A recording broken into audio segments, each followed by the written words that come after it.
శ్రీకాకుళం వెళ్దాం. అక్కడ అదో ఇండస్ట్రియల్ ఏరియా అది.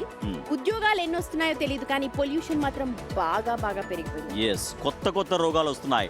ఫార్మా కంపెనీల నుంచి వస్తున్న సాలిడ్ కెమికల్స్ని పంట పొలాల్లో వదిలేస్తుంటే గట్టిగా క్వశ్చన్ చేసే వాళ్ళు కూడా లేరు.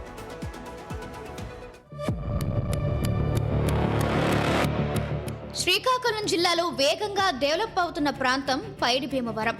ఫార్మా కంపెనీలతో ఈ ఏరియా ఇండస్ట్రియల్ హబ్గా మారుతోంది. కానీ ఆ అభివృద్ధే అక్కడి ప్రజలకు శాపంగా మారుతుంది. కంపెనీల నుంచి వస్తున్న పొల్యూషన్ వలన ప్రజలు వింత సమస్యతో బాధపడుతున్నారు. అభివృద్ధి కావాలంటే కొంత కాలుష్యం తప్పదు, కానీ దాని ప్రభావం తగ్గేలా ప్రభుత్వం, ఆ కంపెనీలు చర్యలు తీసుకోవాలి.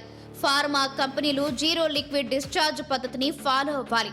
అంటే అక్కడ రిలీజ్ అయ్యే వేస్టేజ్లో ఒక్క చుక్క కూడా బయటకు రాకుండా 100% ప్యూరిఫై చేయాలి. కానీ పైడి భీమవరంలో కంపెనీలు మాత్రం ఆ పద్ధతిని ఫాలో అవ్వడం లేదు.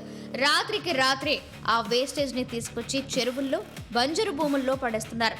అది వేస్టేజ్ అని తెలియకుండా పైన మట్టి కప్పేస్తున్నారు.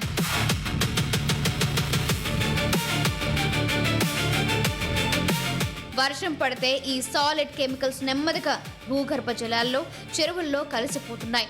దీంతో పూర్తిగా వాటర్ అక్కడ పొల్యూట్ అవుతుంది. స్థానిక ప్రజలు ఈ నీటిని వాడడం వలన ఆరోగ్యపరమైన సమస్యలు ఎదుర్కొంటున్నారు.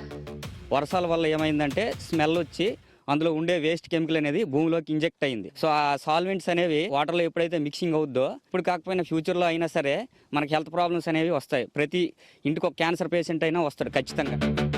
ఎచ్చర్ల, పైడి భీమవరం, రణస్థలం ఏరియాల్లో కూడా ఎక్కువగా కిడ్నీ సమస్యలు వస్తున్నాయి. ఈ చుట్టుపక్కల ప్రాంతాలు మరో ఉద్దానంలా తయారవుతున్నాయి. కిడ్నీ సమస్యలు మాత్రమే కాదు, చాలా వింత రోగాలు బయటపడుతున్నాయి.